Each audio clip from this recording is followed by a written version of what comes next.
The Chinese crackdown on Uyghurs and other Turkic people has only gotten worse. I'm gonna break it down for you. You may have heard that China has detained millions of Uyghurs and other Turkic Muslims in torture-ridden concentration camps and prisons, where they are forced to denounce their religion and ethnic identity. Over a year ago, the UN claimed 1 million people were held in camps, but that number has risen. Uyghur activists now estimate at least 3 to 5 million people are held in camps. What you may not know is that this is all happening in an occupied nation called East Turkestan, or what China has renamed to as Xinjiang. In fact, Xinjiang means new colony.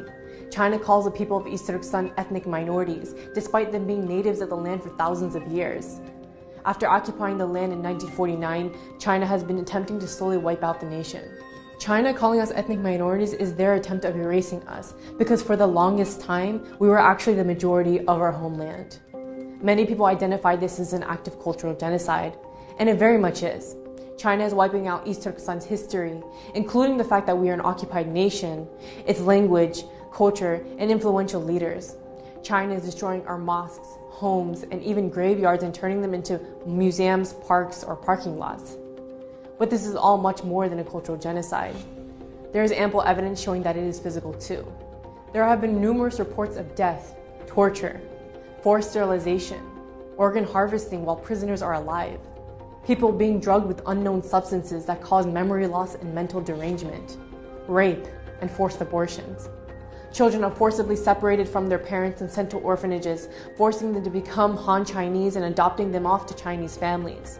Thousands of Turkic detainees are being rounded up at night, put into trains, and sent to parts of mainland China to never be seen again. One former survivor of the camp system, Mehdigul Tursun, described how in her cell of 68 women, 9 women died during the 3 months she was detained.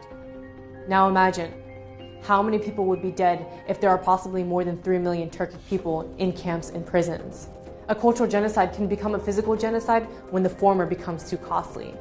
The international community must start calling it a physical genocide before it is too late, because cultural genocide is not a defined crime in international law. And history has shown us that we often act too late, once the atrocities have already fully taken place. Unfortunately, it's not until we start seeing the mass graves that we call it a genocide. Recently, China has responded by claiming that 90% of these detainees have been released. But in reality, when they are released from these camps, they are transferred to prisons and sentenced to massive prison terms, anywhere from 10 to 15 years to life imprisonment. Or they become modern-day slaves, forced to work in factories with little to no pay. Most governments have been forced to remain silent on this issue because of their business deals with China. The US recently issued visa bans on all Chinese government officials or Communist Party members who have been complicit in this genocide, as well as blacklisted 28 Chinese companies linked in the abuses. There is something you can do.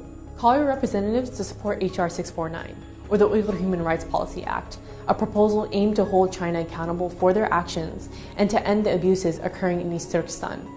Assess your university's relationship with China and call them out if they are silent or directly complicit on this issue. Hold awareness events on campus.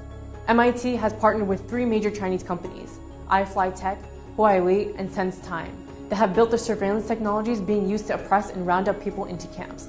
Call out MIT for being directly involved with these crimes against humanity. Go to saveuyghur.org to learn more on what you can do to help.